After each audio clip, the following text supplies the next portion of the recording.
మనం ఫస్ట్ అయితే ప్లే స్టోర్కి వెళ్ళాల్సి ఉంటుంది ఫ్రెండ్స్. ప్లే స్టోర్కి వెళ్ళాక ఇక్కడ గ్రో అనేసి సెర్చ్ చేసి మనం ఇక్కడ యాప్ని అయితే డౌన్లోడ్ చేసుకోవాల్సి ఉంటుంది. ఇక్కడ యాప్ని డౌన్లోడ్ చేసుకున్న తర్వాత ఓపెన్ అనేది క్లిక్ చేస్తే మనకి ఇలాంటి ఇంటర్ఫేస్ అనేది వస్తుంది. ఇలాంటి ఇంటర్ఫేస్లో ఇక్కడ continue with Google and use with other email ID అనేది ఆప్షన్ అనేది ఉన్నది. ఇక్కడ కంటిన్యూ విత్ గూగుల్ అని క్లిక్ చేయండి. అక్కడ మీకు ఎన్ని గూగుల్ అకౌంట్లు ఉన్నాయో, ఈమెయిల్ ఐడీస్ ఉన్నాయో అక్కడ వారస్ పెట్టి వచ్చేస్తాయి అన్నమాట. అక్కడ మనం ఏదో ఒక ఈమెయిల్ ఐడిని అనేది క్లిక్ చేసి ప్రొసీడ్ కొడితే అక్కడ మనకి ఇలాంటి ఇంటర్ఫేస్ అనేది వస్తుంది. ఇక్కడైతే మన నెంబర్ని అనేది ఇవ్వాల్సి ఉంటుంది. మన నెంబర్ని ఇక్కడ క్లిక్ చేశాక ఇక్కడ ఓటీపీని అనేది ఇవ్వాల్సి ఉంటుంది. ఓటీపీని క్లిక్ చేశాక ప్రొసీడ్ కొట్టాక ఇక్కడ మనం ఇలాంటి ఇంటర్ఫేస్ అనేది మనకు వస్తుంది ఫ్రెండ్స్. ఇక్కడ మనకి ప్యాన్ వెరిఫికేషన్ అనేది జరుగుతుంది కాబట్టి ఇక్కడ ప్యాన్ నెంబర్ అయితే ఇవ్వాల్సి ఉంటుంది. ఇక్కడ ప్యాన్ నెంబర్ ఇచ్చాక ఇక్కడ కంటిన్యూ అనేది క్లిక్ చేయాల్సి ఉంటుంది.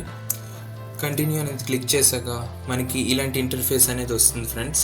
ఈ ఇంటర్ఫేస్లో మనకి ఇక్కడ మన ప్యాన్ నెంబర్ ఏంటో, ఇక్కడ కింద మన ప్యాన్ అకౌంట్ నెంబర్ ఏంటో అనేది కనిపిస్తుంది ఫ్రెండ్స్.